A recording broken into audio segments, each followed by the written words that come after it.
Assalamualaikum warahmatullahi everyone. Welcome to our Islamic financial product and services series. So this will be a program to further illustrate to the public, to the general consumer, about the Islamic banking product. And one of the important principle that we must learn from the Islamic tradition is that the profit that we earn from our business must be lawful. And thus, when Allah has prescribed Albay over riba, the profit generated from Albay must be lawful.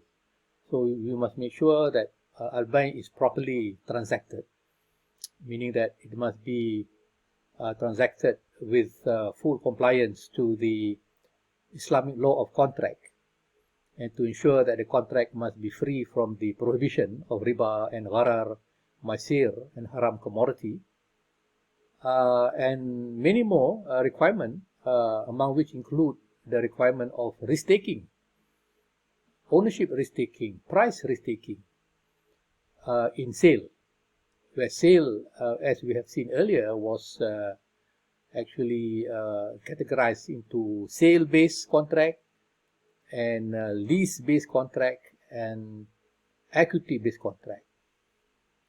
So let us look at this lawful profit, because we are looking at the application of Albay in the banking sector, where Albay is used to mobilize deposits, and Albay is used in the financing of asset. So we can see that deposit is issued at 3% per annum at 100 billion, and financing uses the deposit fund, and the financing charge is 10%. And we can see here the revenues generated from the financing, from the murabaha, from the ijara, is 110 billion. 10% multiplied by 100, and cost of deposits is 3% times 100 billion. We got 3 billion, and gross earning is 7 billion. And then we put in the overhead expenses of 1 billion, and we assume that the loss provision is at 4 billion, and the net earning of the bank is 2 billion. So that is the profit that the bank have generated from the so-called financing transaction funded by deposit funds. And the 2 billion earning is supposed to be a lawful profit, because the operation of the Islamic banking is driven by Albay. So deposit mobilization is based on Albay, investment account mobilization is based on Albay, and the financing activity is based on Albay. It can be sale-based, lease-based, and equity-based. And therefore the net earning, we can conclude the net earning will be a lawful net earning. And because we know that the financing, the financing is using Sharia compliant product, and that can be home financing, vehicle, personal financing, trade finance, business financing, all contracted under the respective contract of murabaha and ijara and tawarruk. And then the deposits is issued using the contract of qard. For kasa, it is qard, and for fixed deposit, it is tawarruk. Investment account is driven by the contract of wakala and mudaraba, and the capital is driven by the contract of musharaka. So we can see that the profit generated by the Islamic bank, the net earning of 2 billion, should be lawful. But then we can just look for a bit more so-called information and meaningful determinants of lawful profit from the Islamic tradition.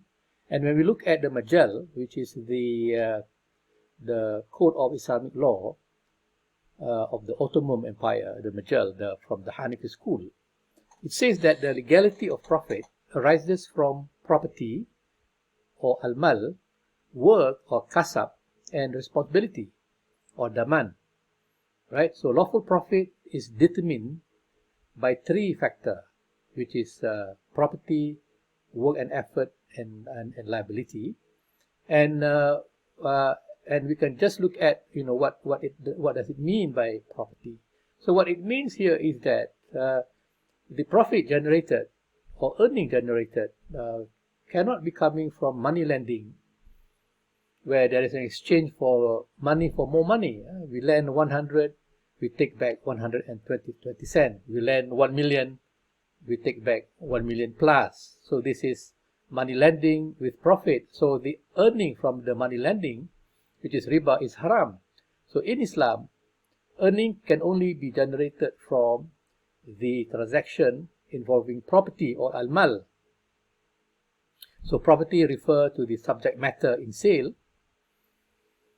So Allah has prescribed albay over riba. So in albay there is a exchange of property for money, or exchange of property at a price, right? So property refers to the subject matter in sale, and profit is generated from sale through the exchange of property with money. So this I have elaborated in many places. That is meaning that the merchant will purchase the asset from the wholesaler, and the merchant intends to sell it in the marketplace at a profit. And therefore, when we see that when the merchant is able to sell the goods at a profit, then there will be an exchange of the property with money. So that exchange of property, property with money would involve the transfer of ownership of the asset from the wholesaler to the merchant, right? And the merchant who intend to sell the property in the marketplace, before he is able to sell, he is holding what we call ownership risk, right? So he will be holding ownership risk until he is able to sell the asset to the prospective buying party. So when he is facing ownership risk, there is no guarantee that he is able to sell the property at the targeted price. So the price, will be influenced by the marketplace, by the forces of demand and supply, and the merchant have no control. The merchant is not a monopoly. There is no cartel, that will help the merchant sell at what price he like. But the price will be set by the market forces. So the outcome of the property sale is determined by the market forces. And so that is why when we look at the first principle, which is property or almal, we see that it will bring us to the so-called to the issue of risk-taking behavior in business, right? Because when the merchant buy from the wholesaler, he owns the asset before the sale, he is facing ownership risk. So ownership risk can lead to profit and losses. Thus, through property ownership, the merchant is taking risk in the business, which allow the capital to increase and decrease. The merchant is putting money, his own money, into the business to sell the goods at the marketplace. And, he will make losses, he will make profit. So when he make losses, his capital will depreciate. When he make profit, his capital will increase. So the merchant deserves to earn profit because there is no guarantee, there is no contract that will guarantee a profit, but the profit is essentially coming from the marketplace, right? So he deserves to enjoy profit because he is taking the risk in the business. So more risk, more profit. Less risk is less profit. So to earn a lawful profit, the Islamic bank must buy property, like what the merchant is doing. Must buy the property, must own the property, take ownership of the property, and therefore taking ownership risk of this asset, which they intend to sell or deferred payment, which is what the bank is doing. When the bank do murabaha, the bank buys from the supplier and sell to the customer on credit basis. So there is a deferred payment over time, and this is where the profit will be generated based on deferred payment. And so for that matter, the Islam or the Islamic tradition says that in order to earn lawful profit, it must be through property, through buy and sell, and not through money lending. Right. Number two will be work and effort. The merchant, when he go out to sell his goods, he will use his knowledge and skill to promote what he sells. Packaging and promotion. So this is the value addition created in sale.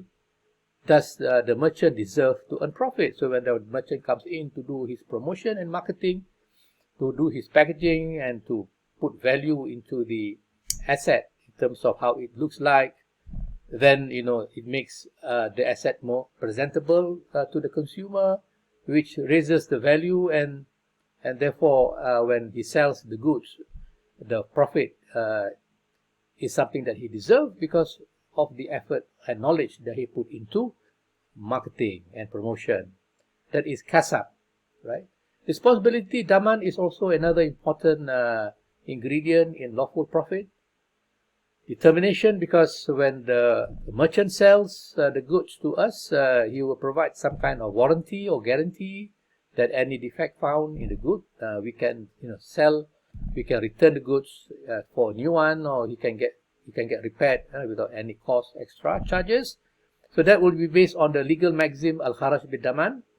With profit comes responsibility, right? So the merchant provides some guarantees on the property that he sells, such as warranties, 5-year warranties, 2-year warranties when we buy our TV and our car. So there will be warranties all over the place, because this is essentially what business is. Daman, daman. Defective good can be returned for refund, or defect can be repaired at no extra cost. So this is daman. And then, so that is the foundation of Islamic banking, because when we apply sale over riba in the Islamic banking business, for the Islamic bank to claim lawful earning, so it must try to evidence the 3 principles of lawful profit in their product program. So these are property, work, and liability, because this is basically what Albay is trying to convey. What the Quran is trying to convey is the fact that when we do business, that is when we use Albay, then there must be risk taking, there must be value addition, there must be responsibility. Okay, so that will conclude what we have been doing about to elaborate the meaning of Albay or sale, and we can just look at the summary here about sale, and we can see that a sale involves the exchange of goods for money or at a price. Sale is the transfer of ownership from the selling party to the buying party. Sale is a real transaction. Sale is carried by the entrepreneur. So the seller faces ownership risk. The seller provides warranties for defect. The trader, takes risk when he sells the goods.